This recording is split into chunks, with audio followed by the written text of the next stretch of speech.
The first Friday night in October, and all the stars are out for week 6, including the #1 running back in the country in the 2025 class. He tries to avenge a loss against last year's District 10 1A champs in our game of the week. Newman's new star quarterback looks to keep his Greenies undefeated. And the stars in the Catholic League try to help their teams climb up the standings. Tonight on 4th Down Friday.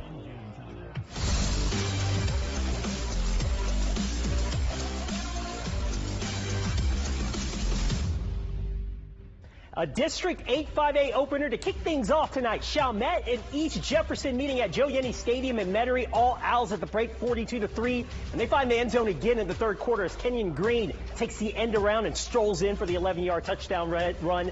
Chalmette with a commanding 48-3 lead. On the ensuing kickoff, and you got to give credit to the Warriors for continuing to play. Henry Lee, a senior on the team, makes a few moves, and he's off for the 96-yard kick return for a touch. But it was all Chalmette tonight as the Owls cruise to a 48-10 win in its district opener.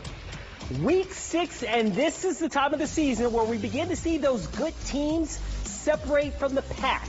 What up? Welcome to 4th Down Friday. I'm Ricardo LeCompte. 2 state-ranked teams in Class 1A hook up in Metairie in our game of the week. Riverside rules the roost in District 10 1A. The Rebels won the title last season, but St. Martin's poses a real threat to that title defense this season. And the Saints are led by the best running back in the country in the class of 2025 in Harlem Berry. Seth Lewis joins us live from Tony Porter Field with more on this hyped district opener. Hey, Seth. Hey, Ricardo, anytime and anywhere St. Martin's has been this year, it's been the Harlem Berry show, and rightfully so, as he had over 170 yards rushing tonight. But today, it was Riverside's Dedrick Lasty who stole the show in getting his team the victory. Last year, Riverside holding Harlem Berry to only 106 yards in the contest. Berry very motivated to start this one. Look at this 20-yard run showing off why he's the #1 running back in the junior class with all of the cuts. But the Saints would have a kick blocked, and they would get no points out of the drive. And the Rebels didn't take long to cash in. Brock Bourgeois finding Mason Smith, and he is going to do the rest, hustling his way for the 50-yard touchdown. It's 7-0 Riverside. Next drive in the red zone, St. Martin's going to the air. It's going to be intercepted by Jaden Butler for Riverside, getting the ball back in a big spot for the Rebels. And in reserve, they teach when you get a golden ticket like that, you got to cash in, and Dedrick Lasty was listening. 70-yard touchdown as you see the one cut to get him free to reach pay dirt. 14-0 Riverside, and it just turned into the Lasty show from there. In the second quarter, Lasty getting loose for 50 yards down the field for another long touchdown. That would make it 21-0 Rebels. And then right after another Saints interception, it's Lasty getting loose for a 30-yard run, and that would make it 28-0 Riverside. The Rebels did a pretty good job of swarming the Harlem Berry in the first half, but here on this direct snap, he's going to get loose finally for a 35-yard touchdown down the right sideline, and it's St. Martin's trailing 28-6. But that still left a little time for Riverside to pull out some magic, and their trick of choice is the Statue of Liberty. Kenrick Johnson, the 8th grader, scrambling to the right. He looks like he's stuck. They're telling him throw it away, but instead he throws it up to Bourgeois, the quarterback for the TD. It's 34-6, Rebels at halftime. And in the second half, Lasty put a cherry on top of this ice cream performance. This 39-yard touchdown, eclipsing over 300 yards. He finished with 337 in the game as Riverside gets the victory, 55-14. I really had to do nothing. I just had to come out here and show him that I'm a good running back, too. He's a good running back, but our defense, they were prepared. When I asked Riverside head coach Lee Roussel about Lasty, he just couldn't stop glowing about the kid, saying that he's a better kid than he is a football player.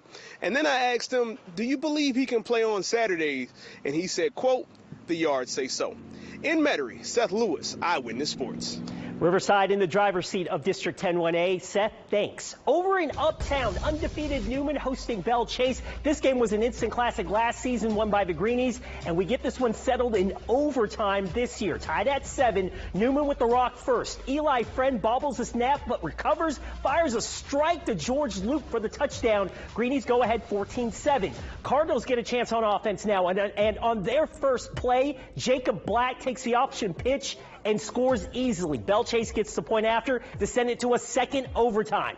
Cards start with the ball this time on offense, and Greenies get some pressure on the quarterback, and they force a terrible throw that ends up being intercepted by Robert Kerrigan. Newman with a chance to win it, and that's what Eli Friend does. He runs it in for the walk-off win. 20-14 the final. Greenies improve to 5-0. In Old Metairie, Country Day hosting Douglas at Wenzel Field this afternoon. Second play from scrimmage for the Bobcats. Raphael Reed will roll right and hit Kyron Lewis. He holds on to it, makes a man miss, and then he's off. 77 yards to the crib. Bobcats miss the point after, so they're up 6-0. Same score, second quarter. Cajuns go for it on 4th and 7 in Douglas territory. Sanat Bland rolls out to keep the play alive, and he fires it downfield to a wide open William Singer. 36-yard pitch and catch. Cajuns move in front 7-6. But that was the only touchdown the Bobcats would give up. The defense played well. Elijah Martin comes up with the interception here. Douglas wins a defensive battle 12-7. John Curtis stumbled out of the top spot in the state Class 5A polls after a stunning loss to Holy Cross last Saturday. The Tigers scored on a Hail Mary on the final play of the game and then converted a 2-point try to upset the Patriots. Curtis looks to bounce back in Catholic League play this evening against Rummel. The Raiders seeking their first district win of the season. They're coming off a dominant win over Scotlandville last Friday night, and that momentum carrying into the start of this one. Jaden Martin with some strong running. 10-yard score gives Rummel a 7-zip lead. Patriots answer right back. They cap the scoring drive with a Dagan Bruno dive from a yard out. This game tied at 7. Second quarter now. Martin gets the handoff again, and he's making some more nice moves as he scores 6 from 35 yards out. Rummel goes back in front 14-7. This game goes to overtime, and Rummel knocks off Curtis 27-21. Staying in the Catholic League, Brother Martin and Jesuit tangle it at Tad Gormley. It was a low-scoring game last year. More of the same this year between the Crusaders and Blue Jays. 3-0 Jesuit at half, but a snap out of the end zone on a punt attempt gives Brother Martin an easy 2 points. The baseball score would stay until Trayshawn Ware touches the rock, and he's fighting for some tough yards on the ensuing drive, pushing the entire pile. Later, Ware gets down the sideline and scores a 48-yard touchdown. Satyrs get the 2-pointer to take a 10-3 lead, and Brother Martin goes on for the 15-3 win. Coming up, we check in on the battle for the Little Brown Jug, and rivals Covington and St. Paul's are also jockeying for position in a wide-open District 6-5A. Highlights ahead, but first, scores from across the metro area.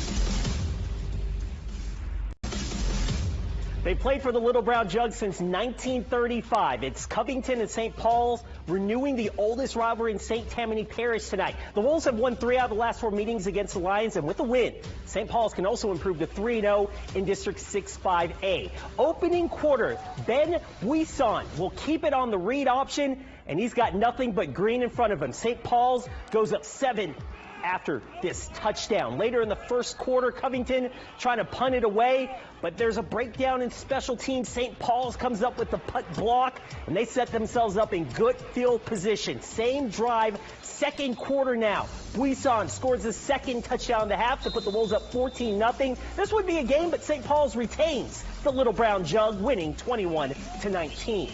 Staying on the North Shore, North Lake Christian opening District 7 2A play against Springfield. The Wolverines ranked 7th in the latest Class 2A state polls and up 16-0 in the second quarter.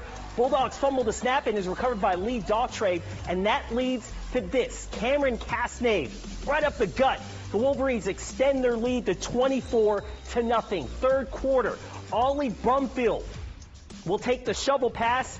He'll make a couple men miss, and then he's getting into the end zone. 32-0 North Lake Christian at that point, and the Wolverines take this one by the final of 45-0.